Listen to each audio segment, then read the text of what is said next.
Hi, everyone, and welcome to the Global Stuttering Conference. It's such an honor to have each and every one of you here with us today. Thank you to all of our speakers, and thank you to all of our sponsors. And again, thank you all for being here with us today. We truly appreciate each and every one of you. Now, at this time, I welcome our keynote speaker, Aaron. Aaron was born and raised in Los Angeles, and he works in real estate, and he's pretty big on TikTok, inspiring people who stutter by making videos such as ordering food, talking on the phone to make a reservation. And he loves giving speeches and inspiring people as well. Welcome, Aaron. I appreciate it. Thank you so much for having me. Such an honor. Take it away. Thank you. Okay. Thank you so much for letting me share me. Sorry. Okay. Let me. Okay. Thank you so much for letting me share my journey with you. It's an honor to be here. I started to stutter at the age of 4 when I drowned in a pool, and the impact of the trauma left me almost speechless. I can remember how difficult it became for me to get the words out. I knew exactly what I wanted to say, and the words were just trapped in my body with nowhere to go. There were many times I would bob my head, twitch my eye, and stomp my feet just to try and get something out. When I was about 7 years old, my mom found me a speech therapist, and come rain or shine, we were there every Tuesday and Thursday afternoon for 8 years. Vivian Sheen was her name. She was about 80 years old when we started our work together, and she was full of wisdom. Her husband, Joseph Sheehan, had a severe stutter himself, and together they came up with a method called the Sheehan technique. This technique teaches you to prolong the first letter of the words. For example, if I said the word Aaron, or if I said the word basketball, Vivian highly encouraged me to intentionally prolong every word so that your speech would start to come out with ease. If I got stuck in the middle of my sentence, she would tell me to not start over and finish off from where I was. Enunciating the words is also a big factor in stuttering. To try and hide my stutter, I would rush through my words, but that obviously never worked out too well. One of the many things she taught me was the importance of maintaining eye contact because it shows confidence and seriousness. As a stutterer, it's common to feel nervous when speaking to people and also feel insecure about what they might be thinking of you. I can remember the many times where I saw this discomfort and impatience in other people when having a conversation with them. They would try to finish my sentences, which would be frustrating because it's not what I was trying to say. I would ask myself, why can't it be normal like everyone else and speak freely? Why doesn't anyone hear me, feel me, and see me? For many years, I let the stutter control me rather than me taking control over it. That was the biggest obstacle I had to overcome. The war was within myself. The doubt, self-hatred, and the loneliness felt all-consuming. I felt I was robbed of my voice. I think one of the hardest symptoms of having a stutter is not being able to introduce yourself. Not being able to say my own name made me humiliated and invisible. I didn't know how to explain that I didn't forget my name. Oftentimes, my anxiety of stuttering had me avoid speaking at all. For example, when I used to go to restaurants, I would have my friend order for me because it could literally take me 5 whole minutes to say my order. Speaking on the phone was my worst enemy as well. I will never forget those moments when people would not be patient with me over the phone and would hang up the phone on me. For a person who stutters, speaking on the phone is the most terrifying situation to be in. I always knew what I wanted to say, but my mind and my mouth were on two different complete paths. I always knew what I wanted to say in my mind, but the fear of stuttering would have held me back in trying to communicate any further. A habit I picked up along the way was avoiding words I had trouble with and replacing them with easier words. This is called covert stuttering. The more I did this, the less confident I became I was trying to hide. The years went by and I stayed stuck somewhere in between mediocre stutter days and other days where I couldn't say a word for the life of me. One afternoon, my sister and I went out to lunch. She told me that I had all the tools necessary to overcome this obstacle. She asked me one question that changed the trajectory of my life. What is stopping you from practicing, and how badly do you want it? After she asked me that question, I got sick and tired of my own shit and all the excuses and falling victim to this. All the memories of not believing in myself, crying myself to sleep, having it take what felt like an eternity to give speeches at school, all hit me like a wave. I said to myself, it's time to put up or shut up. You are going to do Mhm, this. mhm, I started to take my power back by practicing every day using the method Vivian had taught me intentionally. I began to gain more confidence, and with more confidence, I started to believe that the stutter controlled me, but that I controlled it. From my therapist, Bernard Douglas, when I started to see Bernard many years ago, he really helped me dig deep into the roots of what had been stopping me from using my methods. He helped me see my stutter from a new perspective. He told me that it was not a disability and an obstacle that can be overcome. He would say, control what you can control, and the rest will follow you. Do not let your stutter take control of you. You are in control of your stutter, and that is your gift to this world. We did some deep and great work together, and I will be grateful for those great memories we had together. The more I began to accept my stutter, the more I felt at ease and calm. When you begin to accept something for what it is and you work on yourself to heal your wounds, that's when the magic truly starts to happen. Some people who I've met over the years who have a stutter believe they will never get better and also believe stuttering will always be a part of them. I used to have all of those same thoughts, but I took one word at a time and was able to get through an entire sentence without a stammer. As I felt strong and less fearful, I started to challenge myself and put myself in social situations to desensitize myself. I started to go to restaurants alone to order my own food. I started to call to make appointments and even started to approach random people on the street to ask them for directions. The more I put myself in those social situations, the more I believed in myself to really own my voice and my confidence. I told myself the only person who is putting these limiting beliefs is yourself, and that I am the only key to this lock. In 2021, I started my TikTok channel. This channel was about making videos in social situations to inspire anyone who has a speech impediment or who doesn't. I thought to myself, how can I inspire people who have a stutter to get outside of their comfort zone to be comfortable in social situations?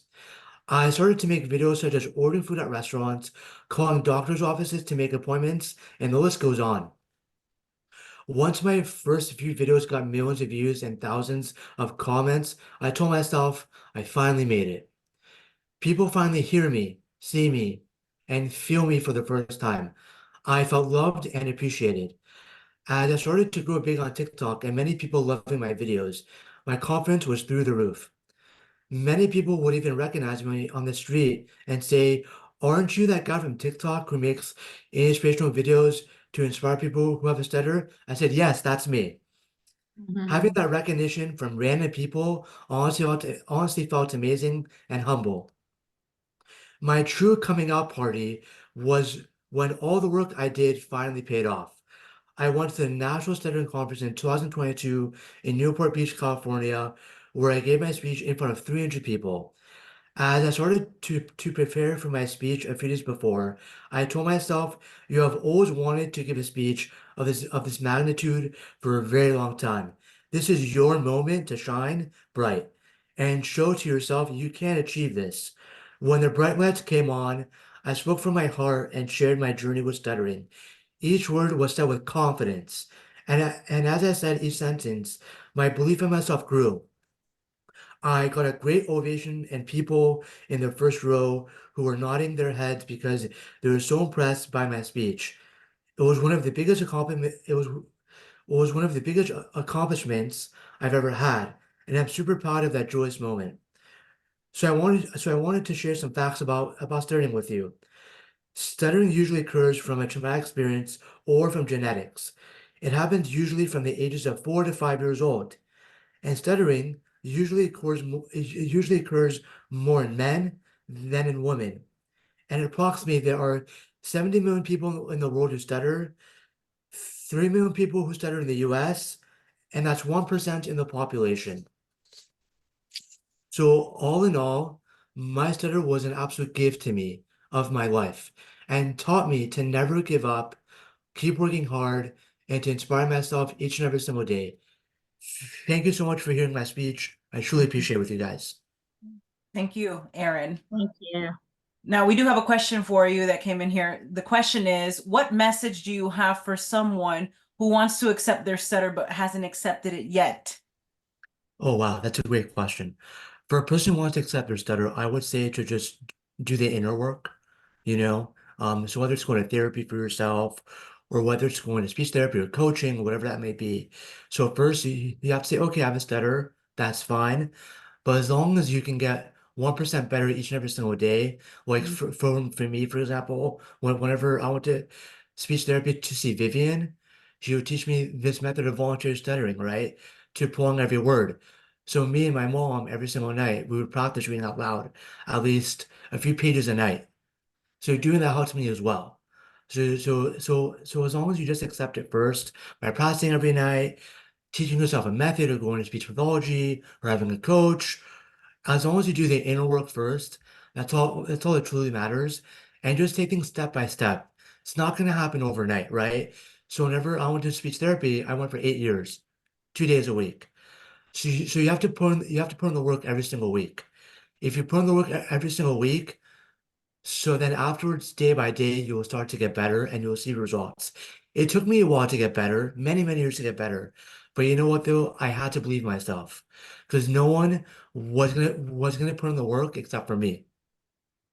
Awesome. And the last question for you, Aaron, here is you mentioned confidence and you mentioned ordering food on the phone. How do the two connect? So basically, how the two connected is that I said to myself, okay, like if I want to get outside, if I want to get outside of my comfort zone, I have to, number one, just take things day by day. I went to restaurants alone. I want to get that fear out of my system.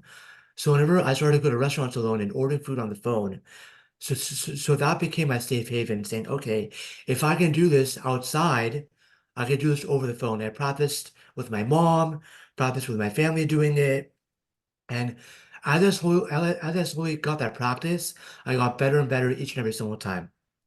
So yeah, Awesome. Thank you, Aaron. We you're truly welcome. appreciate you. Thank you.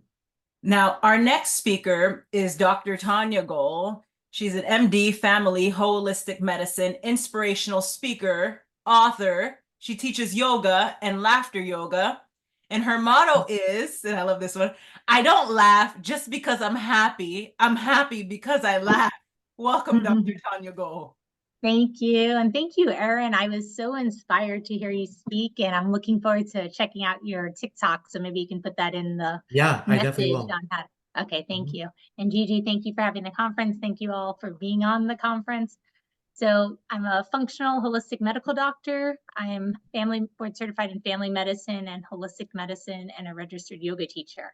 And I also do NLP, which I was doing some research on stuttering, which is also a treatment for stuttering. So on a personal level, my dad was diagnosed with a stuttering impairment. He came from the Caribbean, so already, coming to a new country when he was 16 years old, he was just feeling out of place, and now he can't speak. So he was always the silent one and didn't know there was even help at that time. If you had any issues, everything was kind of not disclosed and you were told to just, be quiet. And so, but he found if he wanted to own his own business, he wanted to be in school, and you have to speak up for these things. Otherwise, you're getting demerits, for not participating.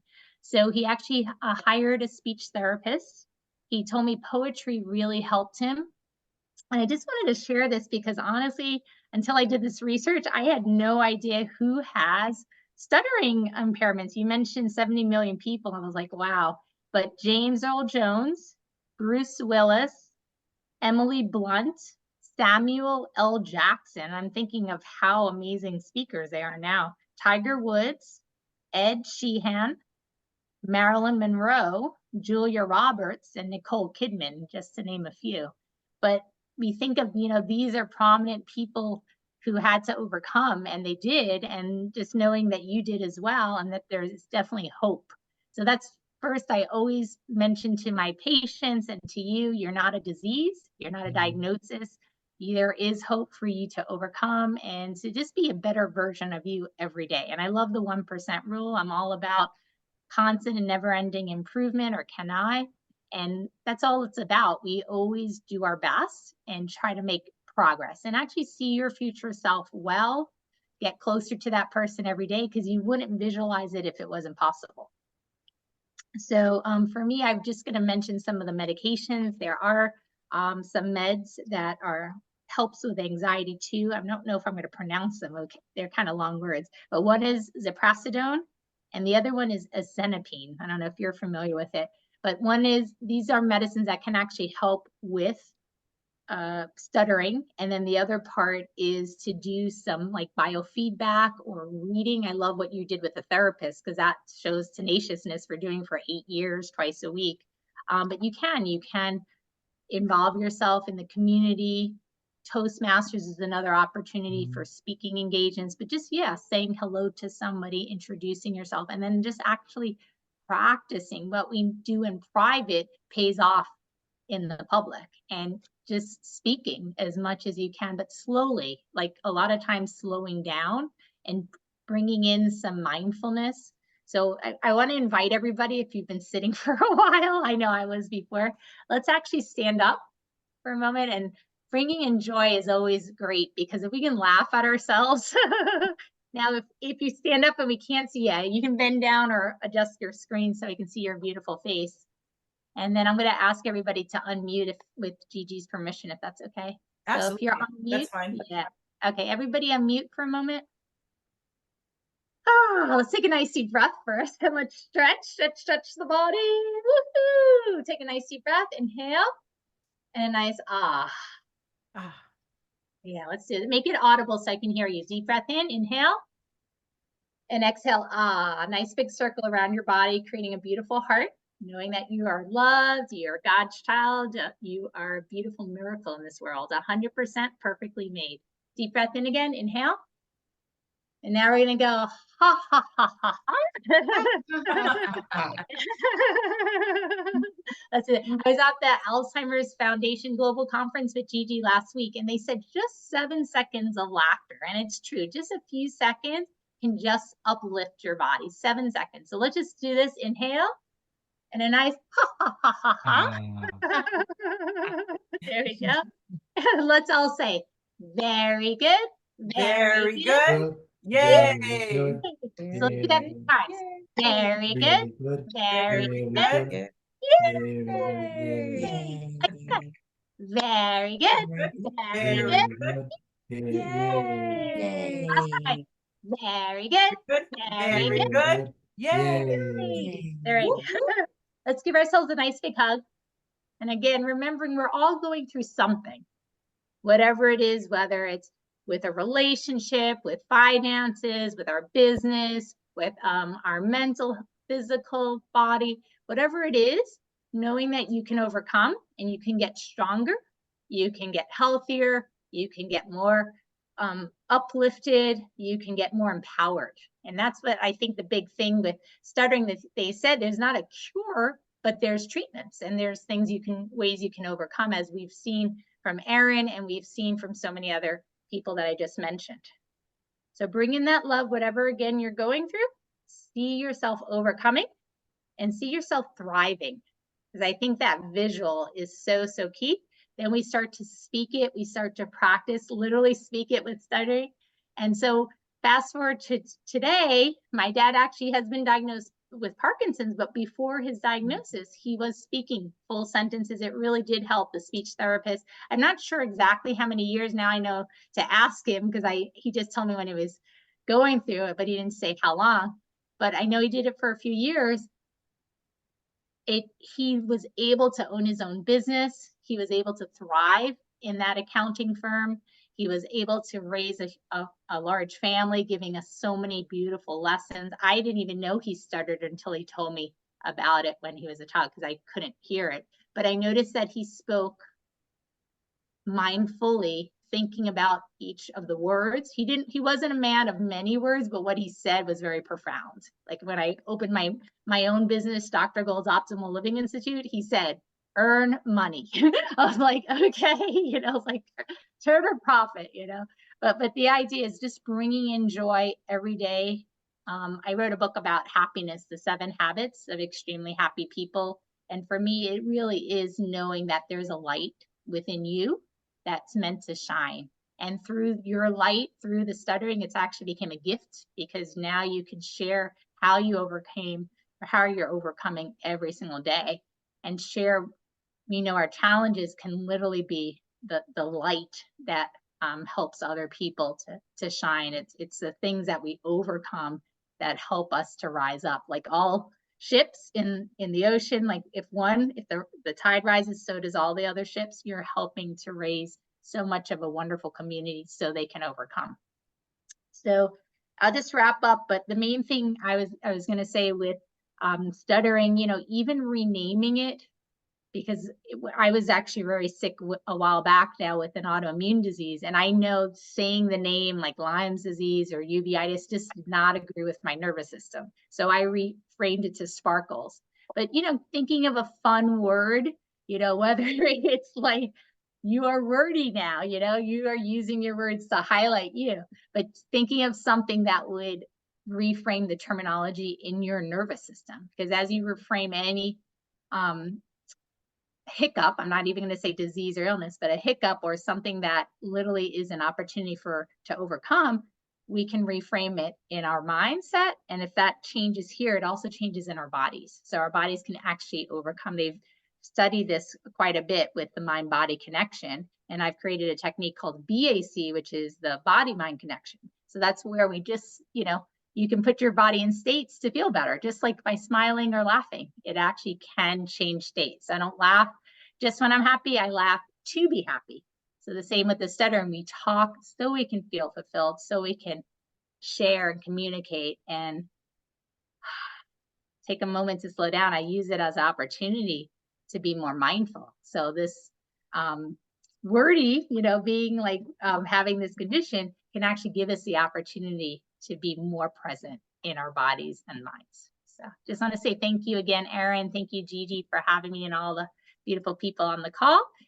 It's always a pleasure. And I just feel, uplifted, But singing is also another avenue to help with that. As you can see, the words come out a lot easier when we're singing them too. Mwah. Lots of love. La, la, la. Lots of Take love. care.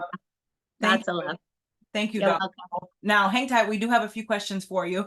The first sure. question is, what if someone has a fear to speak? What message do you have for that particular individual? Yeah, and honestly, for me, I did have a fear of speech. I was very quiet. I realize now it's not me. I'm the messenger. So when your message is so powerful, like you, Gigi, just to, we're speaking from the Lord or speaking from our hearts, it's a lot easier to come out. And even if it comes out where you're a little nervous or scared, it's actually good to just keep going.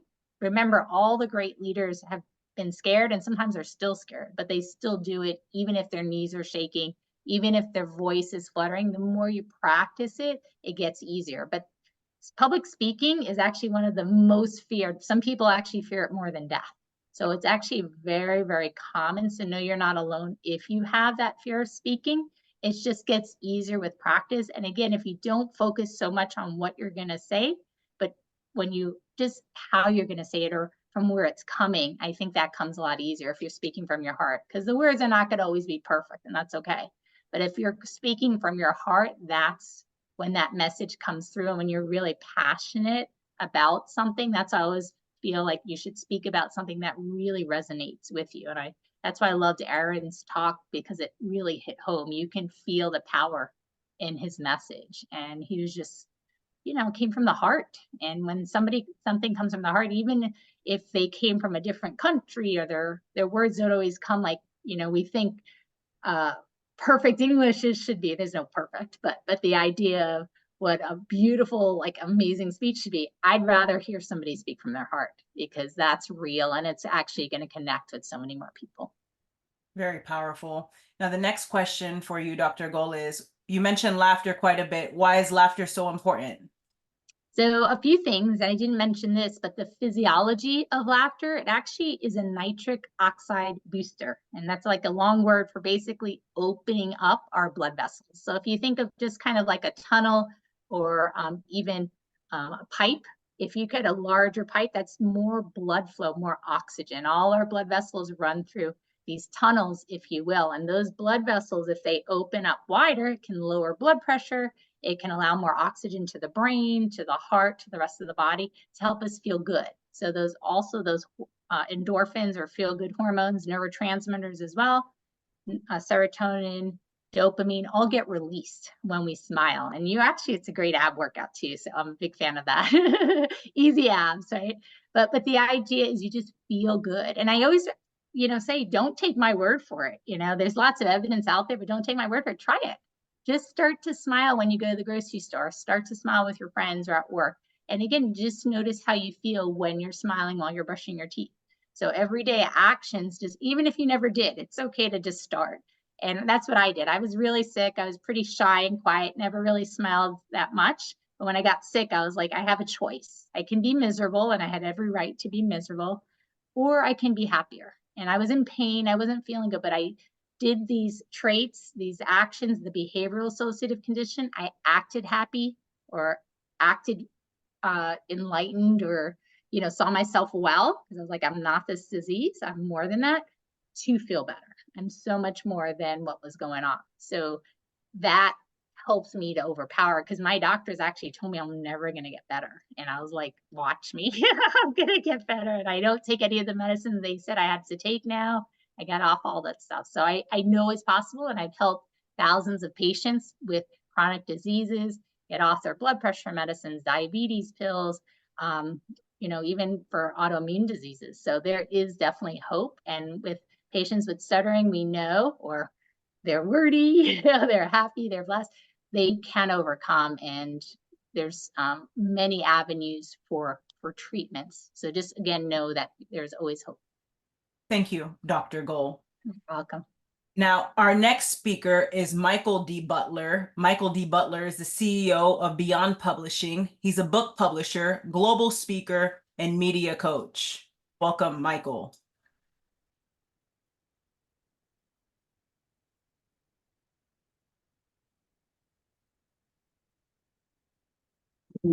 Hey, Gigi, Michael Butler here, Beyond Publishing. I'm in Jerusalem. Congratulations on your Overcoming Stuttering event. I really wanted to be with you live, but as you know, I'm running a 56-mile ultra marathon on Sunday, and I'm a big baby about my beauty rest, but I really love it that you're helping people find their voice with this live stream and this webinar. So all I wanted to say was, hey, that's exactly what I'm doing. I stuttered as a kid. I overcame it with a lot of help from above. Okay, we did have a technical glitch there, so we're going to try this again. Can you all see my screen? Yeah. Okay, awesome. Let's go ahead and pull up that video here. Can you see the video? Now I can. Okay, excellent. He's in Israel. Hey, Gigi, Michael Butler here, Beyond Publishing. I'm in Jerusalem. Congratulations on your Overcoming Stuttering event. I really wanted to be with you live, but as you know, I'm running a 56-mile ultra marathon on Sunday, and I'm a big baby about my beauty rest, but I really love it that you're helping people find their voice with this live stream and this webinar. So all I wanted to say was, hey, that's exactly what I'm doing. I stuttered as a kid. I overcame it with a lot of help from above and from my therapist. And I got to say, share your voice. You can overcome the stutter. get out there. The world needs to hear your voice. There's so many great examples throughout history of political leaders and pastors and business leaders that had trouble speaking, but they overcame their stutter and they found their confidence. Now, my theme here in this next 90 seconds is to tell you about being a voice for the voiceless. You know, many of you know we run a nonprofit, 1040 Impact.org, that rescues girls from human trafficking in Asia, specifically Pakistan.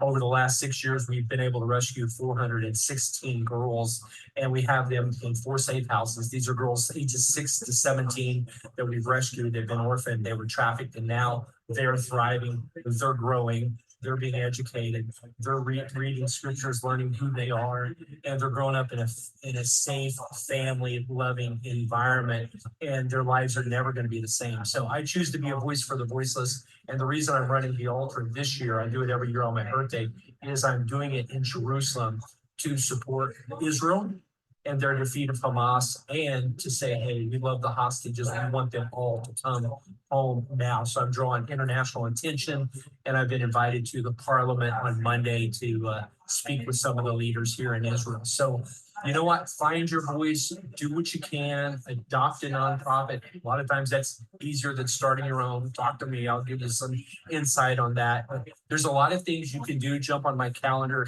meet with michaeld.com. I would love to hear what you're doing. I would love to support you in 2024 and beyond. So keep sharing your voice, keep changing the world, keep standing up for the voiceless, because you know what? I was at the hostage square in Tel Aviv the other day, and the family members that are there, they're all supporting one another. This country has come together. Israel is resilient. Share your voice, change the world. The world needs to hear your voice. Don't worry about what it sounds like the first time you hear yourself on audio. I remember I was freaking out thinking, I don't sound like this, I sound stupid, but realize that your voice is unique. It's like your thumbprint, it's unique, and God needs you to share your voice. So get out there, gain your confidence, change the world. I would love to meet with you, so jump on my calendar. Michael D. Butler, Beyond Publishing, and 1040 Impact. Cheer me on, and you can learn more at givebutter.com/freedom run, and watch me on my Instagram as I stream it live Sunday. Thanks for your support and prayers. God bless you, and keep changing the world. Thank you, Michael. We truly appreciate you. Now, our next speaker is Kenzie Gray. Welcome, Kenzie. Kenzie is a certified speech language pathologist with 18 years of professional experience and the founder of Tongue Twister, SLP, PLLC. She is also a communication expert, advocate for those who are differently abled, and a public speaker. Kenzie has helped at least 500 families with diagnosing, treating, and improving communication deficits of their loved ones, whether pediatric or adult age. Welcome, Kenzie. Thank you, Miss Gigi. Thank you so much for having me. Hello to everyone. Happy fabulous Friday. I don't know where you are in the world, but where I am, it's very rainy and gray, which is not a testament to my mood, thank God. So hopefully your day is going well. To my Houston family and friends, prayers for you. Hope you are safe after yesterday's events with the weather. So what a beautiful introduction. Thank you, Gigi. Hello, everybody. Again, I'm Kenzie Gray, speech language pathologist, and very honored to be here today with the Global Stuttering Conference. Thanks for having me. I loved the introduction with Mr. Aaron. Everything you said resonated with me as far as why I do what I do. And so thank you for being so brave to share your story with us. And thank you for using such beautiful speech and language in order to do it. It was extremely fluent, and I would not have been able to tell that you were a stutterer just based off of your speech just now. So thank you for that. Very brave. Beautiful. I do want to touch a little bit on what stuttering is. So in the profession, we usually refer to it as stuttering for the population, but you've heard it called a whole bunch of different things, right? So we call it anything from stuttering to disfluency to speech difference to speech deficit to speech impediment to communication disorder. There's so many things that can be involved around just stuttering, right? And so I want to talk a lot about feelings. I want to talk about treatment. I want to talk about approaches to that. So a little bit of piggybacking off of what Aaron has said. A lot of people who have experienced stuttering do actually go to a speech language pathologist in order to be diagnosed and to receive treatment. Lots of things are known as factors that cause stuttering, anything from genetics to traumatic experiences. There's not a specific cause that we can pinpoint. It can come from a difference of things. But I do want to make sure that the message is clear that there's always something that can be done about this. And it seems that the message that my two people that came before me that said that I wholeheartedly agree with is mindset. Mindset is a large component in stuttering and speech, just in general.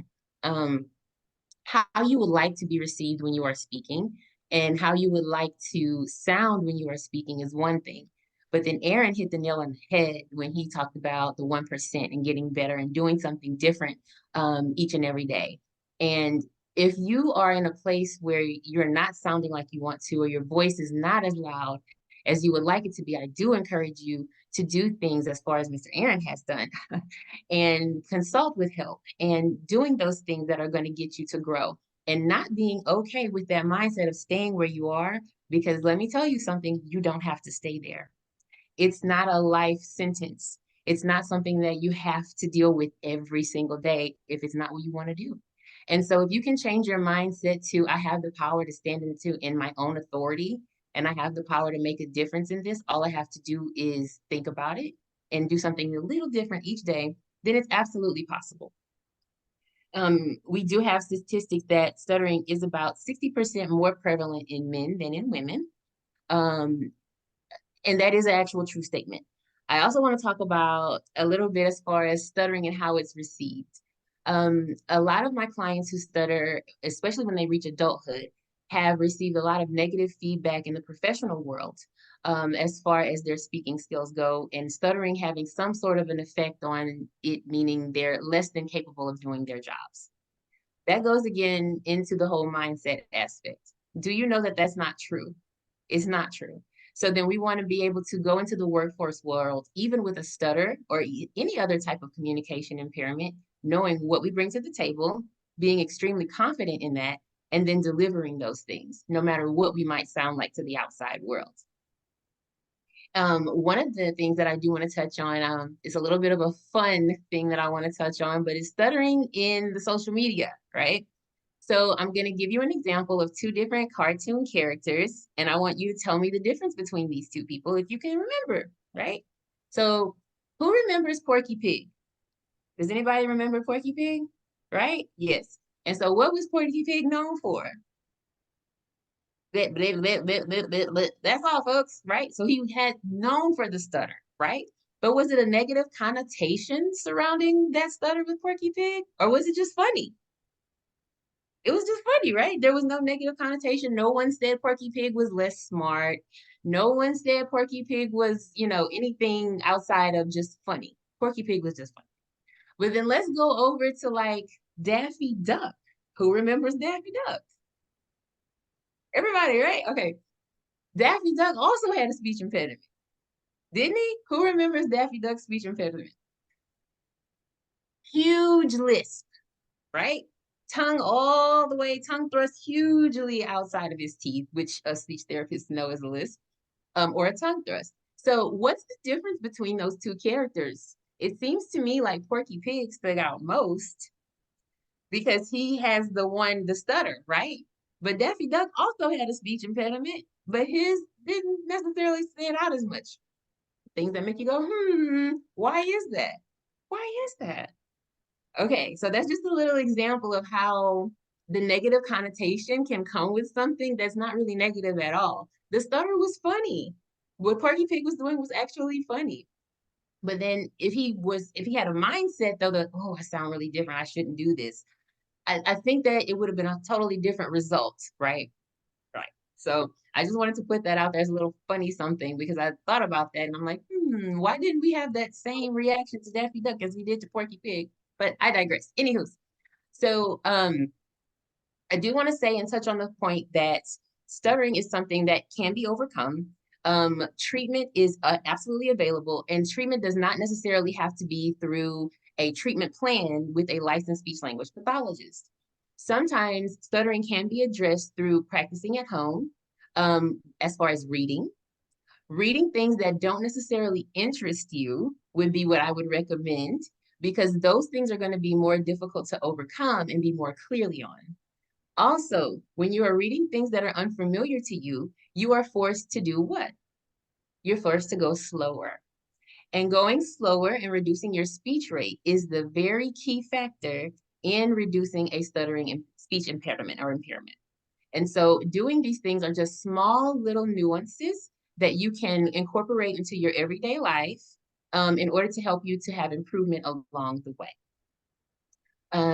Some other things that you can actually do in order to aid with this is to go ahead and face those things that are giving you that bit of anxiety and stress, exactly like Mr. Aaron did.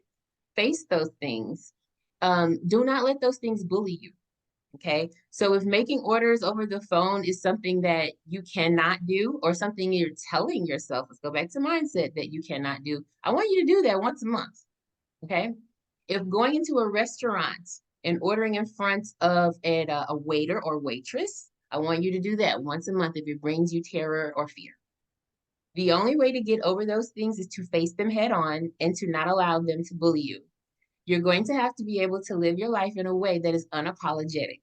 So even if you are disfluent in those moments when you're ordering or what have you, you're going to have to take that by the head and keep moving on anyway, because it is not going to be a sentiment to stopping. It's not going to be a sentiment to a lack of communication. Communication is key. It's the bridge to relationships in every single category of your life. And so in order to be able to go head on and be extremely involved in your life, taking these things head on and facing them is going to be the best way in order to improve your stuttering going forward. Now, as far as those things being scary and tricky, yeah, everything in life is for the first time, but it isn't a reason not to do it. Because what's really beautiful is the other side of that and what you're going to experience and gain on the other side of that. I guarantee you, it's a guarantee, 100%. So if you do those things and it's 100% worse and you feel terrible, I want you to come find me, because what I'm telling you is absolutely 100% true. Okay. I think that's just about the time that I have for today. If there are any questions, I am more than welcome and happy to answer those for you. So feel free to pose any questions for me. I'm happy to hear them. Thank you, Kenzie. Now we do have questions for you. So you mentioned mindset. What if an individual experiences a block with shifting their mindset from a negative to a positive mindset in regard to stuttering? Hmm. And so when that block, I experience that all the time with my clients, and that block usually comes in the form of a negative thought.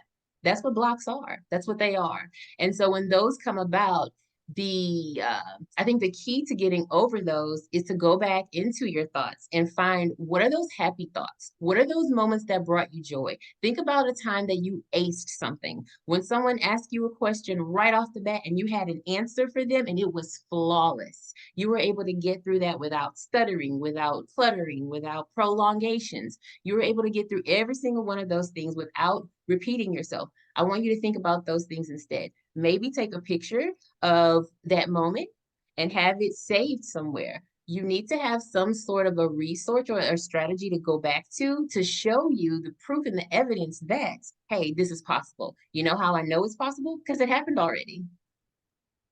I I love it. actually have a question for you. Can I ask her a question? Of course, take it away, Aaron. Okay, I have a question for you. Okay. So whenever I was growing up, right? So Vivian always taught me to prolong each word, right? I mean, like, do you help your clients to prolong each word, or what type of methods would you say you would teach your clients? Mm. So definitely. So prolonging words, the ones that are 3 syllables or more, and it really depends on the client as far as where their most consistent disfluencies happen. So does it happen in the beginning or ends of words? Sometimes I've had clients who've had disfluencies that happen most often with certain sounds at the ends of words, especially if they are clusters, which are 2 consonants together. Mhm. So yes, I do teach that as a strategy, But I do also teach reduced speech rates as a strategy as well, which was what I was talking about with the reading. So yes, prolongations or prolonging words that are difficult. Yes, that is a strategy that we have used. Yeah. It's so interesting because like I feel like it's so interesting because whenever I went to the National Stuttering Conference like in 2020, so about 3 years ago, so many speech pathologists were so teaching about breathing techniques, and I'm like, well, that's interesting. The because whenever I was growing up, like br- breathing techniques for me personally just were not helping me. So whenever I taught this method, I was like, oh, okay, you have to teach technique and be consistent with it. And so as long as so as long as we just love our voice, be heard, practice every day, and just be super confident in social situations, we can totally overcome our stammer and just go full head force, and because the only one who's stopping us and blocking us is ourselves, and no one else can help us but ourselves. Amen, Aaron. I absolutely. It's very important. I want to say just something to that too, Mr. Aaron. It is very important to know and understand what works for you. Mhm. Breathing techniques can work for one client because of their maybe severity level of fluency or stuttering, but it Yeah, might not work for another because their right. severity level is different. So Mhm. you do have to understand what works for you. And I'm very happy that you said that because that is a matter of going forward and doing the work. You have to do that in order to know what works and what doesn't, right? Yeah, So you still have to face that fear and have that mindset correct. yeah, Thank you for saying totally. that. You're welcome. Great question. And very true, Kenzie. Thanks for sharing that with us. Now, you also mentioned bullying. What if an individual feels defeated? They have tried over and over again, and now they're ready to give up. They're ready to give up, Kenzie. What message do you have for that individual?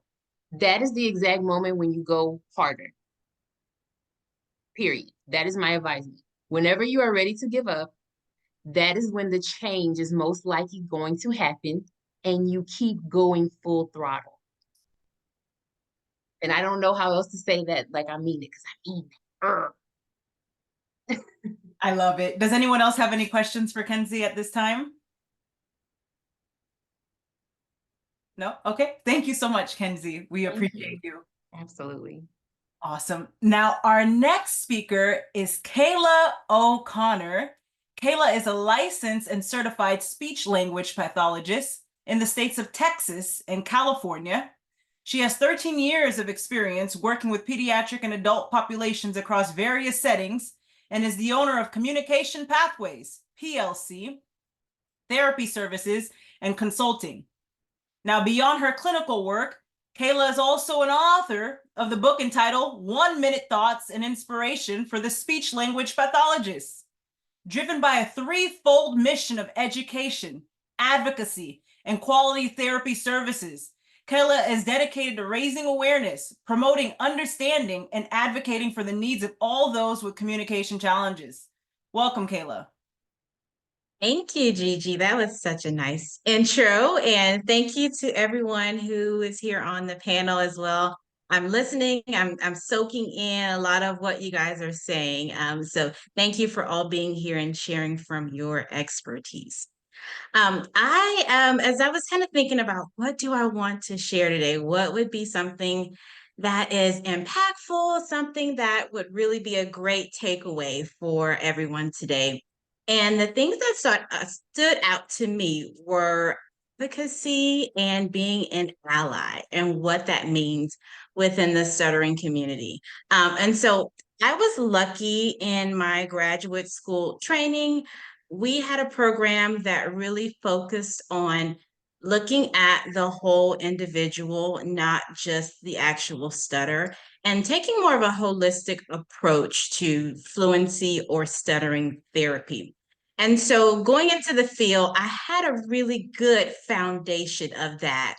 As I began to work in the field, I just felt the need that we as professionals could be doing more to support the individuals who stutter. I felt like there was a gap that we weren't quite filling when it came to really, really meeting the needs of our clients and students, if we're in the school system, et cetera.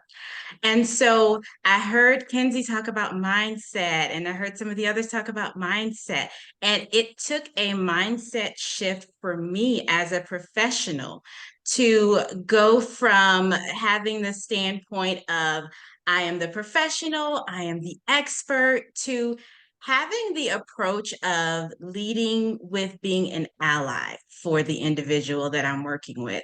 So although I might be the professional, I am not the expert.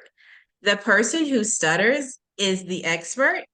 I'm the facilitator. I'm the person that comes alongside them. If it's sitting knee to knee with them and being their support and being their ally along the way. I, as a person who does not stutter, don't have the lived experiences as those who do stutter. And so it is very important, or it was very important for me to have that mindset shift to move forward so that I could be a better professional to support my students, my clients, et cetera. So as I started to make that shift, I started to dive more and more into fluency. And it's one of those areas that I just get so excited about. I'm passionate about fluency and how I can improve and how we all can improve as a society with supporting people who stutter. So some of the things that I had to adjust within being a better ally was that understanding that I am here to encourage the person or the individual to say whatever they want to say, even if they stutter. That's my role. Even if you stutter, I want you to say exactly what you want to say. It is my role as an ally to encourage self-advocacy and acceptance, but also honoring boundaries. So if someone is not there on their journey of, being super accepting of, how their voice sounds. I think I heard you say that, Erin. That is okay because it's not my job to force that upon someone. That becomes borderline ableist. And that's not what we want to do. We want to make sure that we accept where they are on their journey and then help to facilitate them to get to meeting their communication, speech needs. So I'm there to help them navigate the different various speaking situations, et cetera, that they may be experiencing. Another thing that I had to learn in being an ally is that we don't just see the stutter, we see the whole human. And stuttering is one part of who they are. And there's so many other aspects to the individuals that we work with, that we encounter, that stutter. And stuttering is just that tip of the iceberg. It's just the thing that we see. But it is our role, if we really, really want to be allies, to dig deeper and find out more about this individual's life and their goals and what they want for their future and what they want for themselves in the immediate present tense as well. I think that when we are able to do that, we can be a lot more collaborative in working more as a team to support the people who stutter. And so that's sort of the perspective of me and my journey, but we all can be allies. You don't have to be a professional. You don't even have to have a super big platform. Everyone has a platform, whether that's the community, your family, your friends, everyone has influence over someone. And so we can all be allies. And so whether you're a parent, a family member, friend, etc., some ways that you can maybe take some smaller steps to work on being an ally is to really allow space for you to be intentional about supporting people who stutter. You can ask questions and then stop and listen. That's a big piece as well. We need to do more listening to those who are in the stuttering community. We can be intentional about creating more equity as well. So these are small, actionable things that we all can do. As far as advocacy, we can take it a step further and join forces with those who are in the community there's so much information out there. And so we can join forces to help educate others who don't know or maybe have some preconceived notions about people who stutter. We can be a part of that change to help better educate the world itself about individuals who stutter. We can share information. This could be with neighbors. This could be with family. We don't have to have a huge platform in order to do that.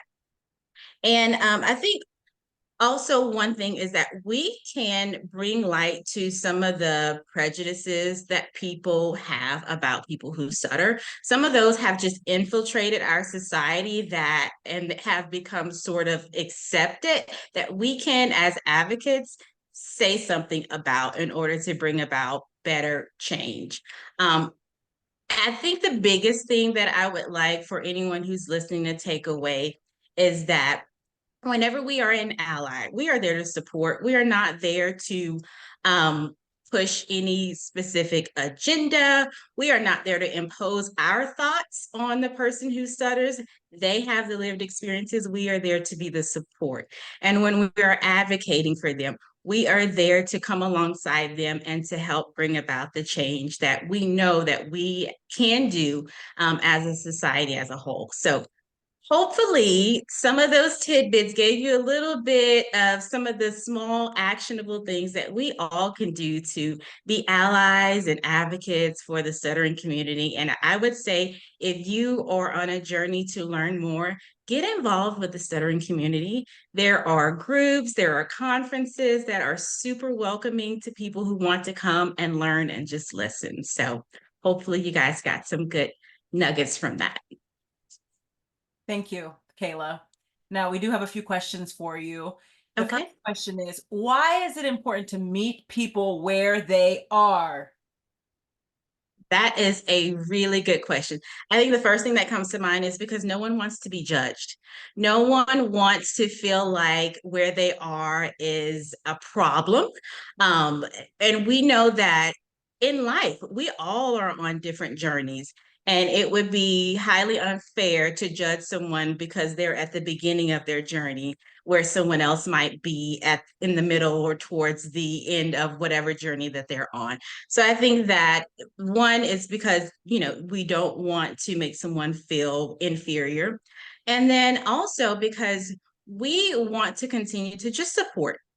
Everyone wants to feel supported, feel like they have someone that has their back. And so that is one way that we can definitely do that. Very true and very powerful. Now, the next question is, what if an individual is currently battling with stuttering? What message do you have for that particular individual? I would say get a community. Get someone or a group that you can go to and talk about some of the experiences that you're having. If there's not some local community, there are tons of virtual platforms that have communities that are nationwide, worldwide, etc. You don't have to do it alone. It's true what Erin said. There's a 1% of the population that stutter, but with technology, we can connect with that 1% all over the world. So don't continue to feel like you are isolated or alone. Get a community, get some support that you can go to on those tough days or during those tough moments that really do understand you. And I think that really does have a big impact. That's very true. Thank you. And we have one last question here for you, Kayla. You mentioned listening. Why is listening so important, Kayla? Because we don't know it all. Even as professionals, we don't know it all. One of the shifts that started with me was because I started putting myself in the communities of people who stutter. And I would just sit and listen. I would not say a word. I would say, I'm a speech path and I'm here to listen. And that was the extent of what I would say. You learn so much, especially as a speech path. I have the lens of, I'm here, I see, what you need. I'm here to help you with that. But until you are able to get input from the other side of the table and get input on what it really is like to walk day to day, as a person who stutters, I will never fully understand it, but to be able to listen and hear the perspectives and hear what people in the stuttering community are saying is beneficial and what's not beneficial as well. That ultimately helps me be a better clinician, but I think that will help anyone who, knows someone who's not a professional as well. That will help you be a better parent, a better sister, a better friend, if we all just listen to what the person who's actually having these lived experiences is saying. That's very true. Thank you so much, Kayla. You're Wow. welcome. We heard from amazing speakers today from all over the world. Thank you all. Very, very powerful. And thank you again to our amazing sponsors as well. We truly appreciate you. And thank you all for being with us today. We truly appreciate you. And thanks for listening in. Now, if you are currently battling with stuttering, or you are just ready to give up, or you just feel like you just can't do this, I want to encourage you today and remind you that you can do this. I'll say it again. You can do it. You can do it.